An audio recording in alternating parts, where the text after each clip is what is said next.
Good morning students, welcome to the Sorasar classes. I am Dr. Preeti Singh and I am discussing the topic that is the sense organ.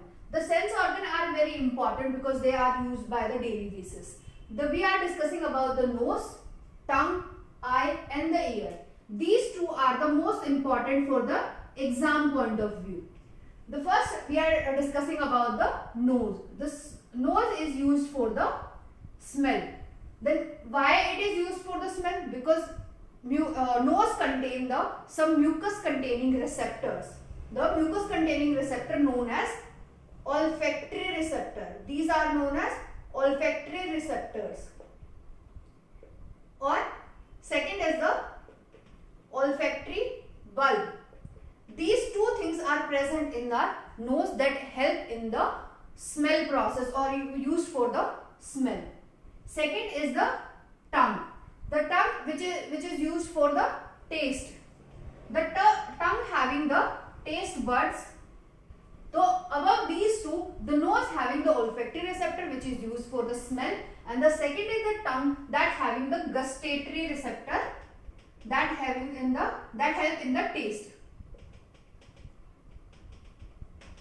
But the eye and ear we are discussing with the diagram because both are important for the exam point of view. Now we are discussing the eye. The eye is used for the vision. Then we are discussing the diagram or just the detailed diagram of the eye. This is the diagram of the eye. In the diagram we are discussing about the layer of the eye. So this is the outer layer. This is the outer layer. This is known as sclera. This is the outer layer of the eye is sclera, and the second, or you can say this is the lens, and this is the ciliary body, and the ciliary body continue to the choroid. This is known as the second layer. This is the choroid. This is choroid. This is the second layer of the eye. The anterior portion of the choroid is known as, or you can say anterior portion of the choroid to form the ciliary body.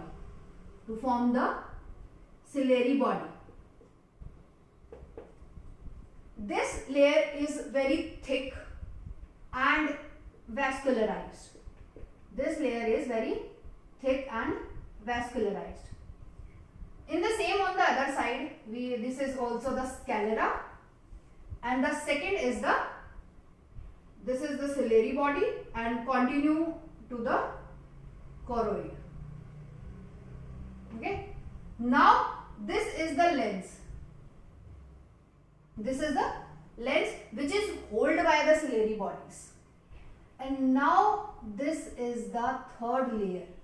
This is the third layer. This is known as retina. What is this? Or this is also the retina.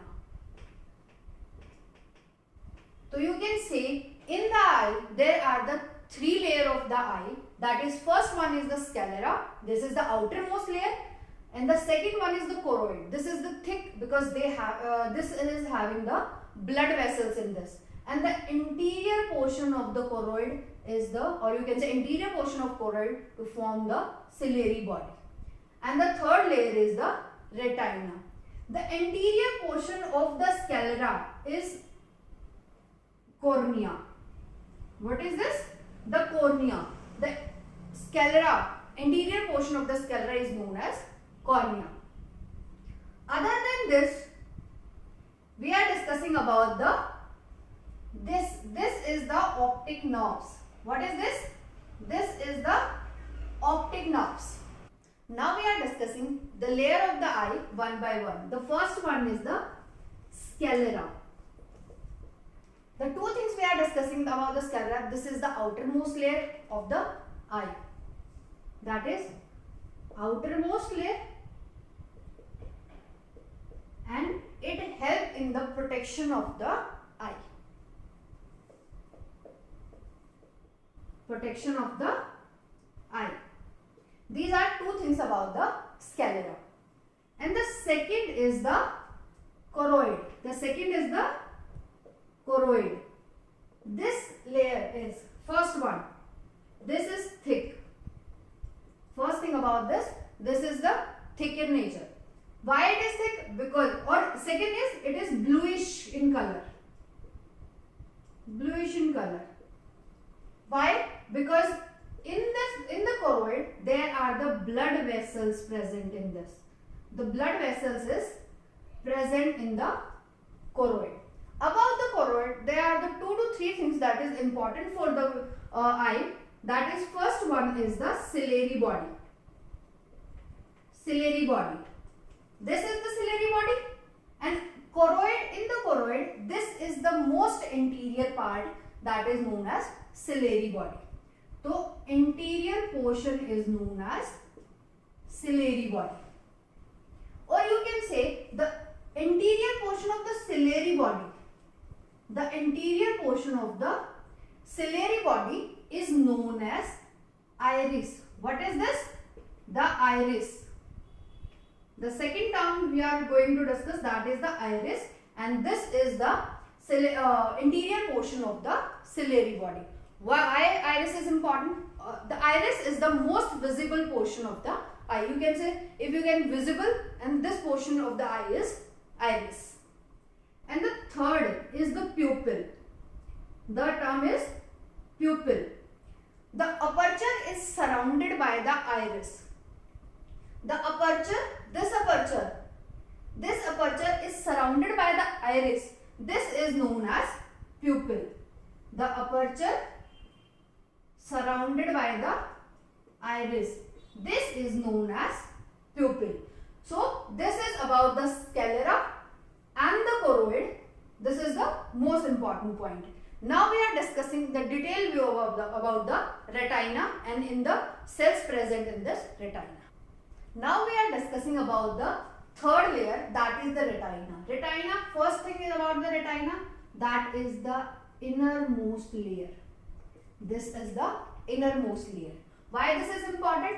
Because in the retina we are having the some neural cells is present. In the retina some neural cells are present, that is inside to outside we are going to discuss. That is, the first one is the ganglionic cells. Second one is the bipolar cells, and the third is the photoreceptor cells.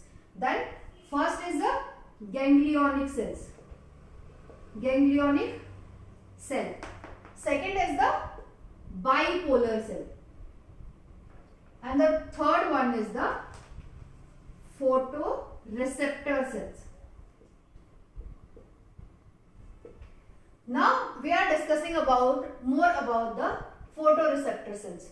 Why? Because in the photoreceptors we are having the 2 type of cells, that is the rod cells and the cone cells. The cone cells is used for the vision. The cone cells is used for the vision, or you can say the photopic vision. Photopic vision, that means that the vision in the daylight, or you can say that in the light. And the rod cells is also used for the vision, but in the dim light, or you can say the scotopic vision. This is known as scotopic vision. Cone cells also help in the vision or in the daylight. This is the photosensitive cells. And the next point, that is it is used, or you can say differentiate between the color, especially the green, blue and the red. These three colors are recognized by the cone cells. Now this is about the photoreceptor cells. And one more thing about the rod cells, that is in the rod cells, the one pigment, that is the rhodopsin. The one pigment, that is the rhodopsin, is present in the rod cells, which contain the vitamin A. That contain the vitamin A. These questions point of view, these are the most important points. That is about the rod cells, that is the rhodopsin, the pigment present in the rod cells, and the second is the cone cells. This is used for the vision or in the daylight, that is photopic vision. And second is the color. Which color are used? That is the green, blue and the red colors. In the photoreceptor cells, we are discussing the cone cells is present or absent. On the basis of this thing, we are having the 2 points. That is, first one is the blind spot. Then this point, you can say the optic nerve, at the posterior pole, that we are having the one spot that is known as blind spot. This receptors, or you can say, sorry, this spot having, or you can say, devoid of the cone cells. There is no cone cells present in the blind spot. Anterior to the blind spot, there is one spot. This is known as fovea. What is this? This is the fovea, or you can say macula lutea, having the part, this is known as fovea. This fovea yellow in color and having the maximum amount of the cone cells present in this area. These two areas are important. That is, the first one is the blind spot, where there is absence of photoreceptor cells, and the second one is the fovea, that is where the maximum union and abundant of the cone cells is present. This is the most sensitive area of the eye. All of this we are discussing two things, that is the vitreous chamber and the aqueous chamber. This portion, the lens and the cornea, in between these, this is the space, this is known as aqueous chamber, and the lens and this point, this is known as, or you can say lens bit and the retina, in between the space is known as vitreous chamber, and the fluid present in this particular respective chambers, this is known as aqueous humor and the vitreous humor. Now in the whole we are discussing about the mechanism of the vision, how the light is fall on the rod and cone cells and how we see the objects. Now we are discussing about the mechanism of the vision, how we see the objects. In this, the light is fall on the retina, or you can say the light rays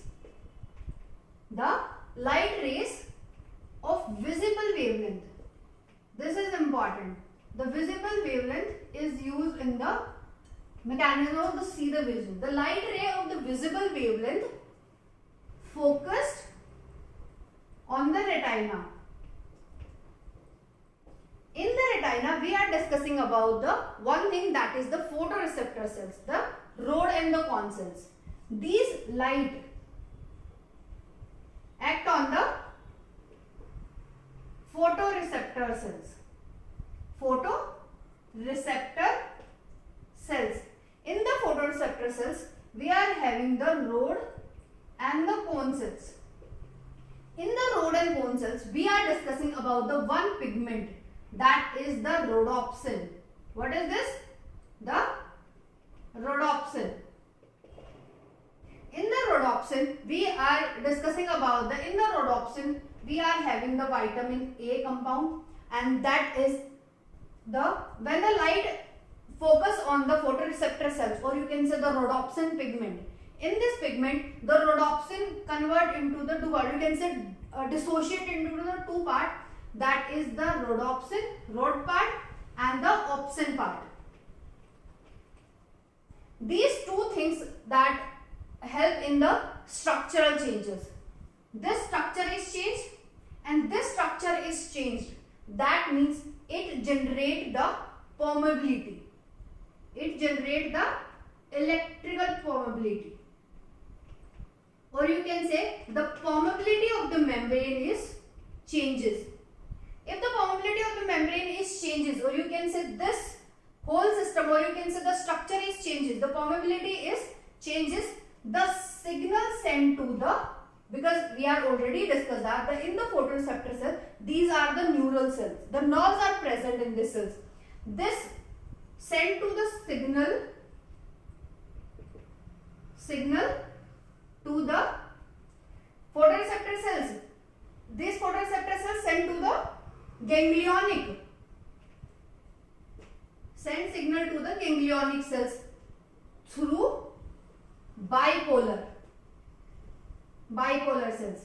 These we are discussing about the inside to the outside. First, the light ray of visible wavelength focused on the retina.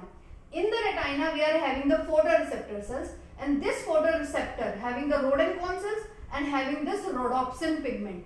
This rhodopsin pigment divided, or you can say dissociate into the different parts, and the opsin structures, or you can say the structure changes. This structure change in the permeability. The permeability changes, the signal sent to, or you can say generate the potential.